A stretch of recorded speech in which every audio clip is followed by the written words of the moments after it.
So my car's finally running, has the ability to go. Now I gotta give it the ability to stop.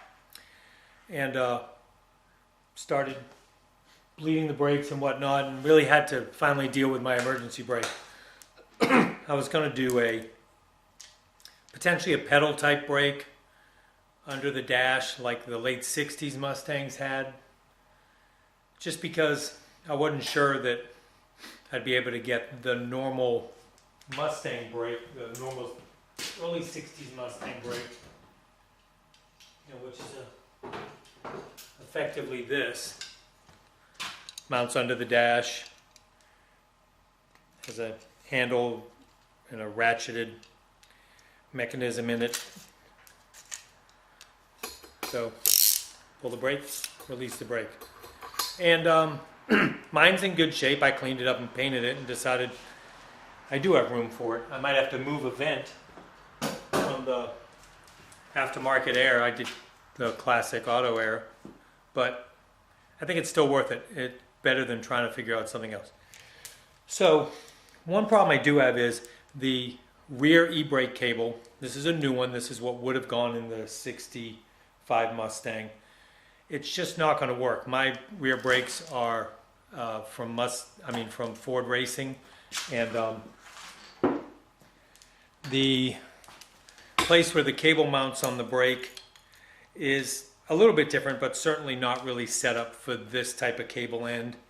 So I'm going to scrap that portion of it. I'm still going to use the front part of the cable, but I switched to Locar universal rear brake, which comes with cables that you cut, and I can pretty easily modify this to accept those. I've drilled these 3 holes, and I'm going to cut, let me see here.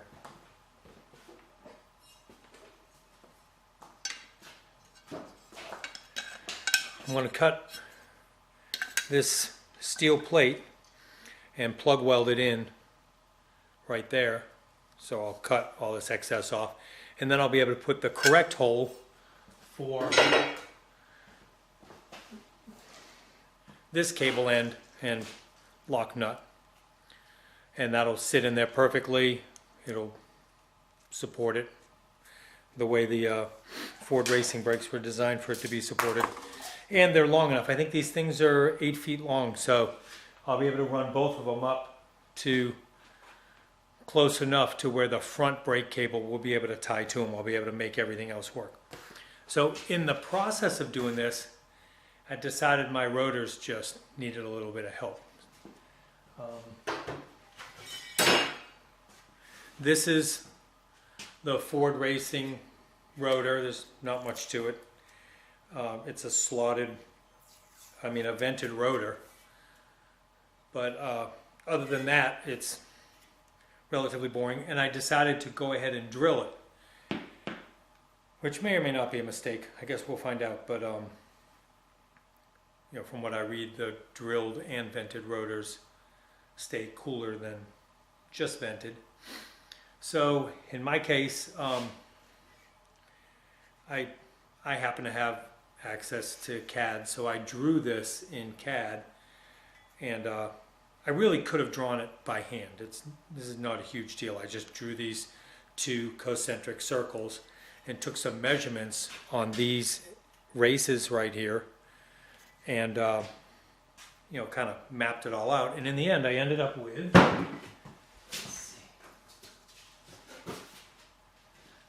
this. So you see where I've marked where the vent holes go all the way around. Now one problem I have is I've got it vented 6 times. This thing has 47 races in it, so they're not, from a balance standpoint, I'm concerned about whether or not I'll have balance issues. But I guess I'll find out. It's pretty close to the center of what's spinning, so it may not be an issue. But worst case scenario is I can take them off and get them balanced. I just hope that that's not the case.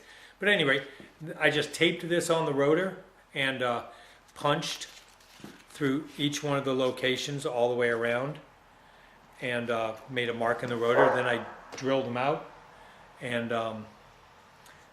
in the end I ended up with this.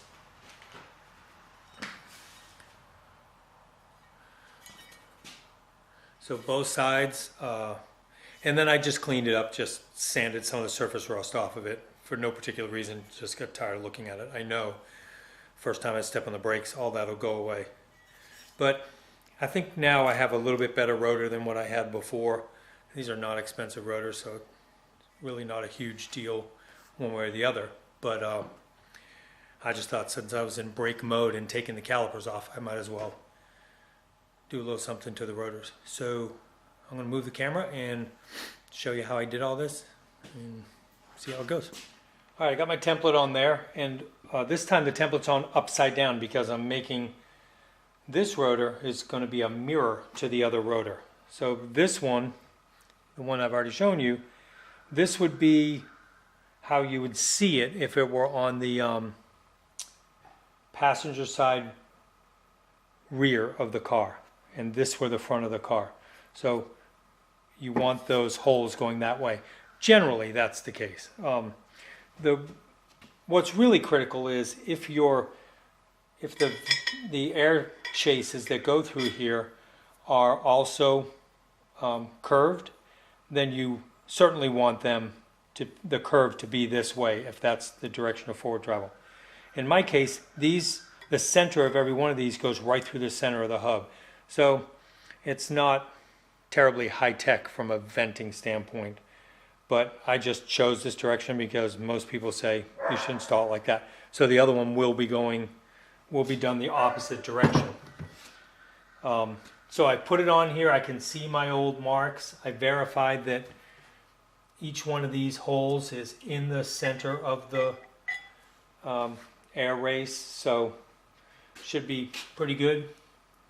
I don't think it's a terribly exact science.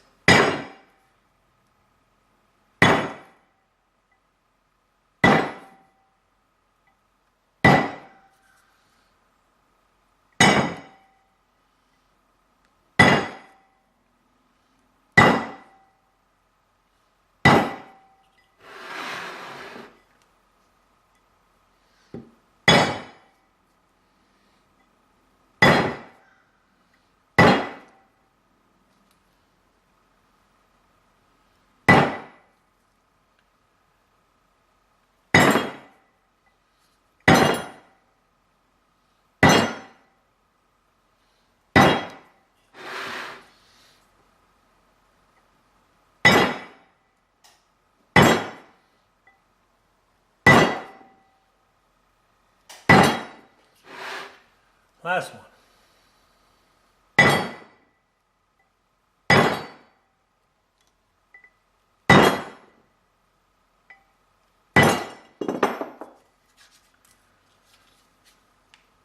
Did you get this one right?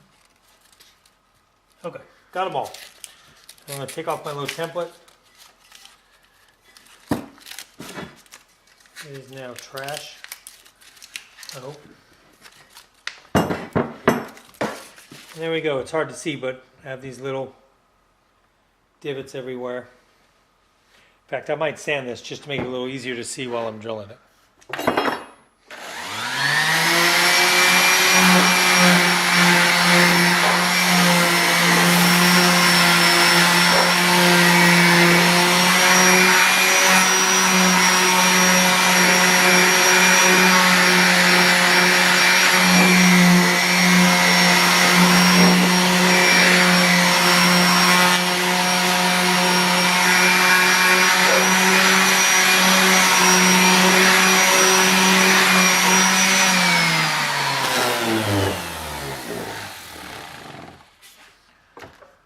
Alright, those are pretty easy to see. They'll certainly be easy to see on the drill press, so I'll move over to there.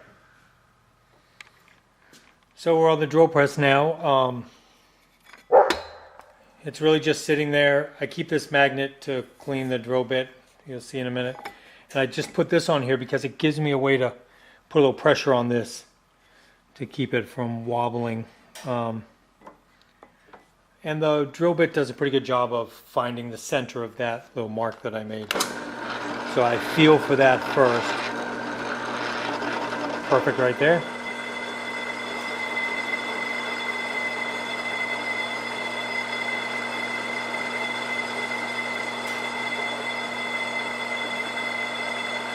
And this is I think a 7/32 drill bit,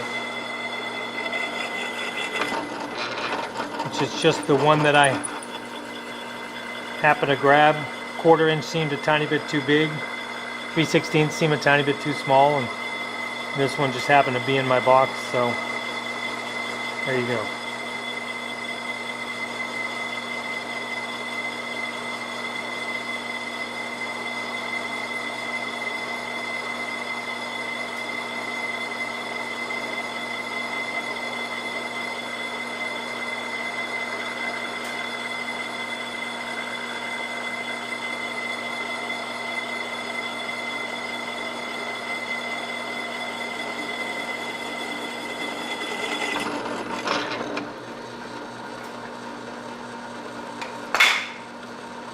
And I shake this off, tip this forward, gets most of that stuff off there, and on to the next one. I'll do the next one without my little block.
So there you go. First 4 of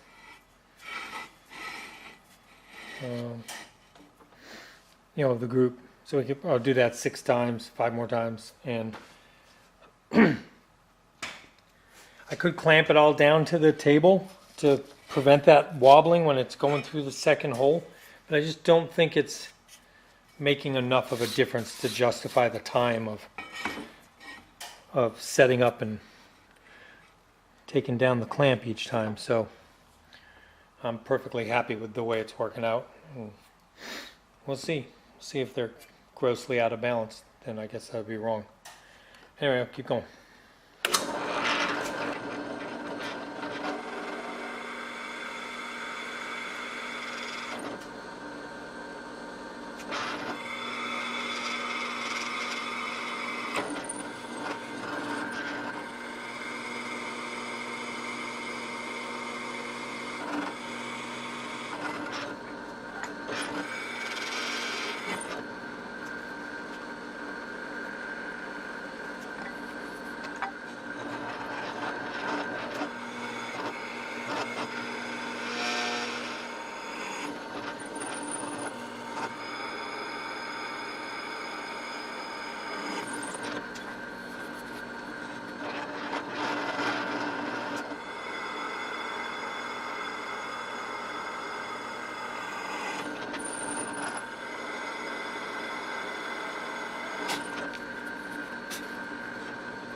All right, halfway there.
All right, that's it.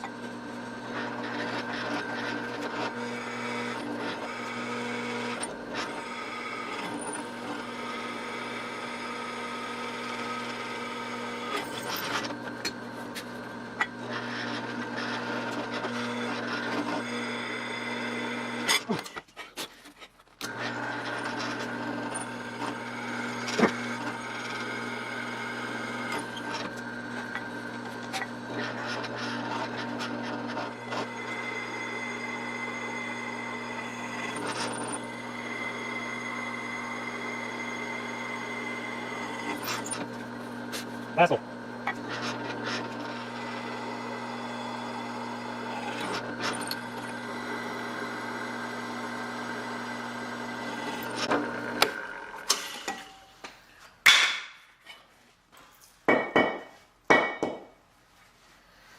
All right, so there we go. They're all drilled, so now I'll go back over to the bench here and chamfer the edges. So for this, I'm just using a chamfering bit that I use for wood in my cordless drill, and generally trying to make them all the same.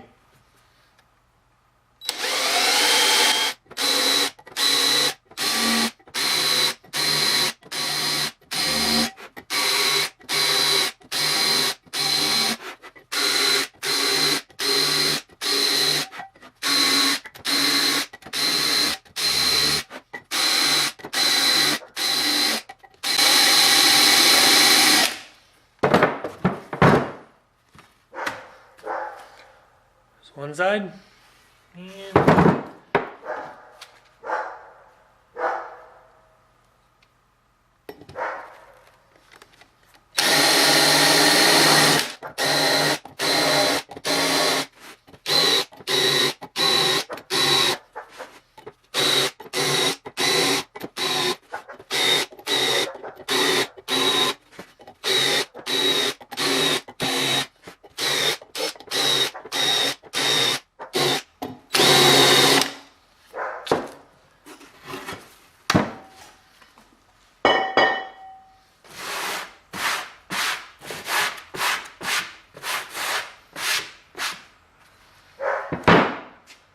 that's it. Now I'll just sand off this surface rust. I'm going to put a little, believe it or not, WD-40 on them, just because they're still sitting on the car for a while until I actually start driving. And should be good to go. You can see the patterns are reversed. These are going this way, these are going this way. So one's for the left, one's for the right. That's it.